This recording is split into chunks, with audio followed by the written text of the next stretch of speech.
You know, when you think about it, an isekai anime is like sex with a hooker. Once you finish, all that you have left is regret and AIDS. That's what it normally feels like when you watch an isekai made nowadays. You have these overpowered MCs with a ton of big titty harems. I gotta be honest, it's not really fun to watch isekai anymore. There are really only a few that can make my ass tingle, but that's for another day. Today we're gonna be talking about why Jojo Part 6 is extremely good. Right off the bat, we have a better MC for us viewers. I'm sorry if you don't like what I'm about to say, but Giorno is objectively one of the worst JoJo's for enjoyability. It's facts! It's facts! Is it not facts? I swear to God, I hated Part 5 only because of Giorno. Alright, listen, I'm not saying he was a bad overall MC in the grand scheme of anime because, oh boy, there is a lot of bad MCs. But for a JoJo character, he was surprisingly boring to watch. Tell me how the side characters were better than the MC. Bucherity and Mista carried hardcore. Bucherity was the sweat licker, the father killer, the cold-blooded menace we all love. Then we have Mista, the laid-back teen who just wants to chill, but when he gets mad, you'll know when, because his dance moves will come out and it will shock you.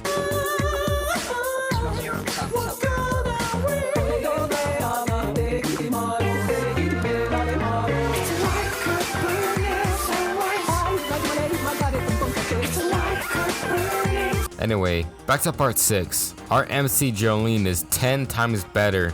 And this sidecast, oh my lord. We got Emporio, the absolute GOAT MVP of Part 6. We got Hermes, the double kiss making menace. Weather Reporter, the marshmallow headed cloud man. Anastasia, the gender bender who was originally intended to be a female, but somewhere through production, Akari decided to make her male, as she would be the love interest for Jolene. Not only are the stands a lot cooler, but their personalities are too. Part 6 had some of the coolest stand users I have ever seen, that's been animated at least. Like when Jolene had to figure out how to get past jailhouse lock with only being able to retain 3 new details of information. It was really fun to watch. Seeing Jolene try to work past it with Emporio gave us a sense of tension I never really felt before. I honestly didn't know what was gonna happen next. Well, before I go on a rant, let's get into the details of Part 6 stands and what makes them stand out. Get it?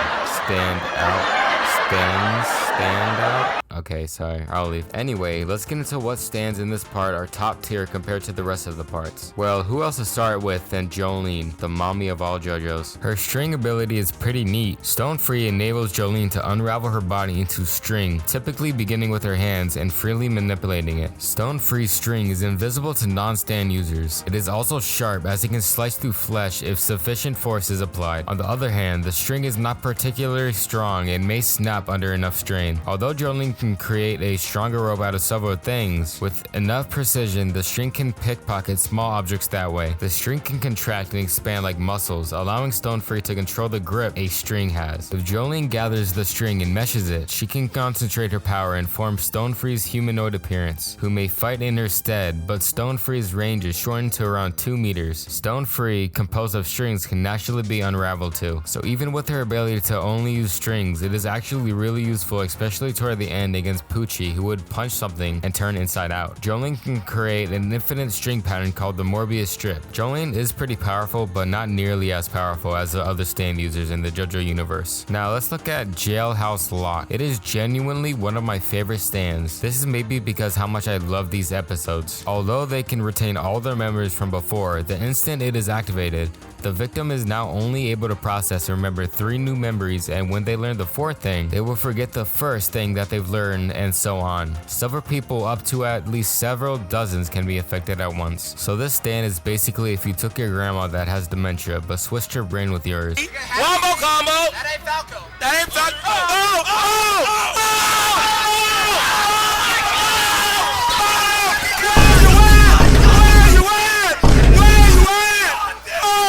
Yeah, you'll learn some things, but not enough to escape a cycle of doom. The last stand I want to talk about is Poochie's final stand, Made in Heaven.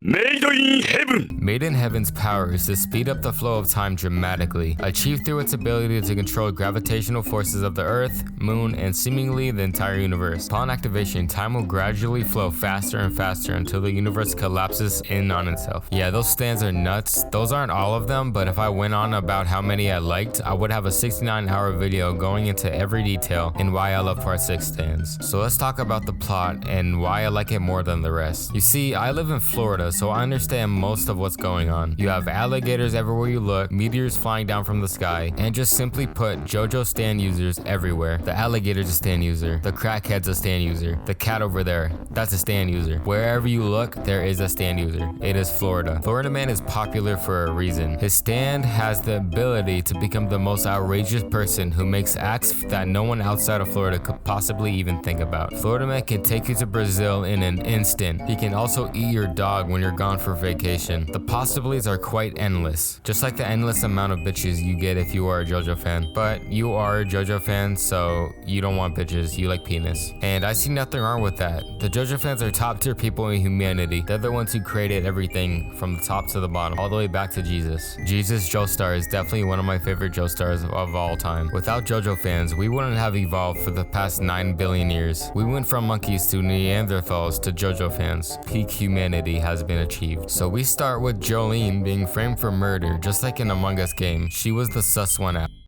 You're an imposter. You're such a monster. You're such a monster.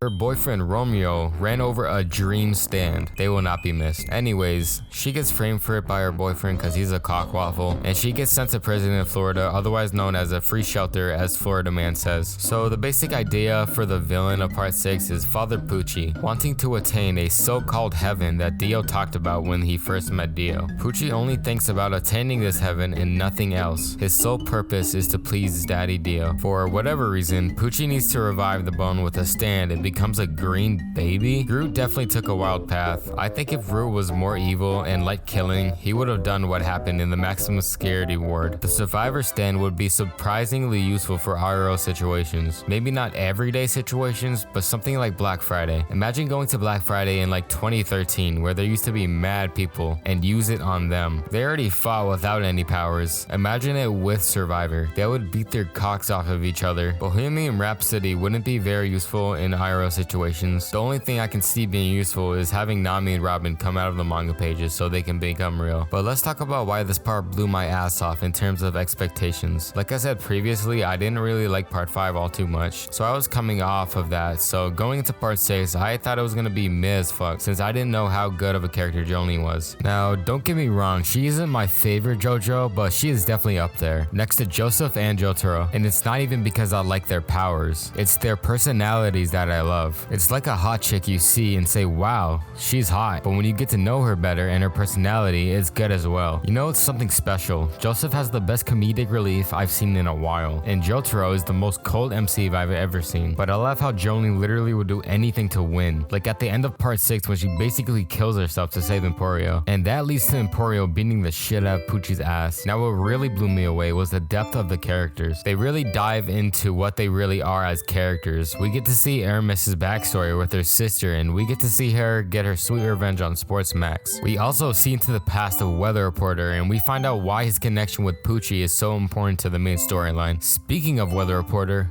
God damn, bro is a menace when he gets his memories back. He didn't give one shit what happened to anyone as long as he got his revenge on Pucci. That's all he cared about. Seeing him flip that switch from a good guy just trying to help out the main cast to Ultra Chad finding his own way to kill the enemy. But let's stop 1 second and let's have a moment of silence for FF, one of the greatest side characters we've gotten in JoJo. FF literally died so many times and all they wanted to do was help Jolene. FF deserved better. Let's get a F chain down in the comments for the GOAT. Anastasia's motto basically is, when a woman rejects you, what do?